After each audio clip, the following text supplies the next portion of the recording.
not my best. Oh, this is more like a rant. This is more like a rant than a joke. But I've been on this thing where people don't understand proper categorization anymore.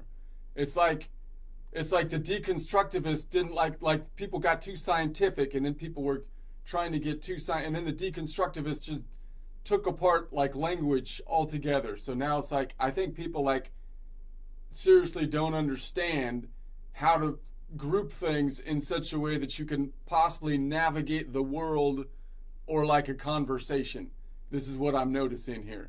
So what I have done is I'm just taking a few of these things, and I feel like I'm going. So okay, here we go. I'll just go through it here. Okay, I've noticed another category, a categorization error I've spotted in the public Discord once again, due to the crazy deconstructivists. I think they're just confusing everybody, and so. And yes, I say error like it's a software bug, not a personality trait, meaning I'm trying not to apply it to people's character or anything. They're just confused. They just don't know what words mean anymore. This is the problem. They don't know what words mean anymore. So I hate to harp, but the deconstructivism has apparently been applied to everything. Even like chairs, grammar, sanity. Nobody know. You don't know what any of those things are. It's just like they're just that. They're all social constructs. It's like no. No, we do know what they are. We've thought about this for a long time. We have some definitions. So people don't know what anything is anymore. That's the problem. So my timeline now contains more identity crisis than a reality TV reunion, for crying out loud. So I've taken it upon myself to fix the nation's definitional deficiency. So that's what I'm going to do here. So there's no need to clap, no need to send flowers, just send money. Just kidding, but not really. So I consider it both an honor and a burden, but mostly honor, to be single-handedly curing the crazy for all the lovely ladies and gentlemen and beyond.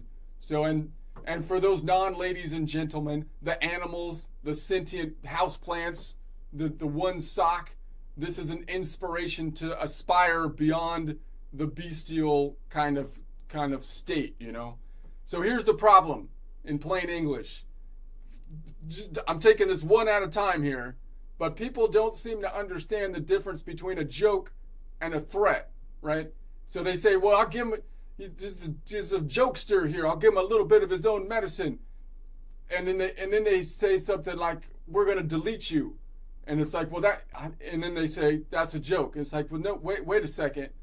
That's not a joke. That's like you're missing all joke structure. You're supposed to have some kind of structure. So apparently, with all sitcoms going away and becoming woke, it's caused people to forget what jokes actually are. This is what's happening here. I don't think they. So a joke usually has structure. It's neat. It's like a tiny moral story with a party hat on it.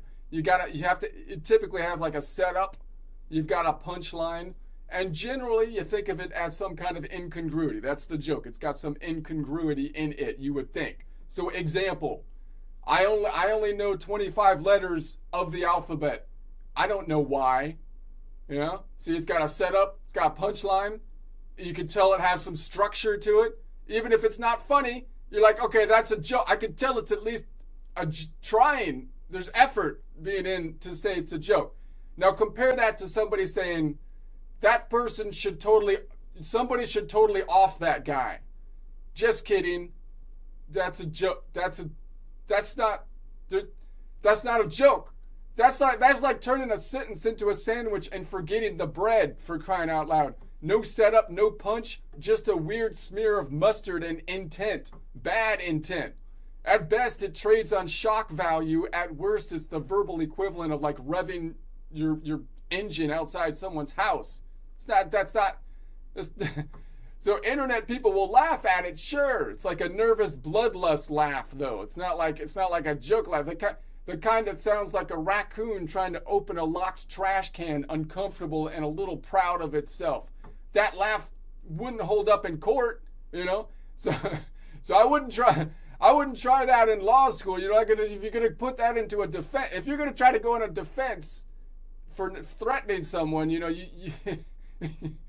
probably want to use a little bit more joke structure, at least give it a little bit of effort. I mean, so if you're going to fake a joke, at least put some effort in. Try basic formatting, like knock knock, who's there, and then somebody should opt out. It doesn't make any sense, but at least it has some structure.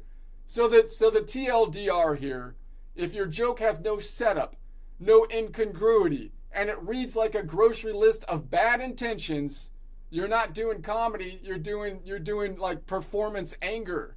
It's totally different. You're going to get clicks on it, but again, the categories are wrong. It's not. That's not.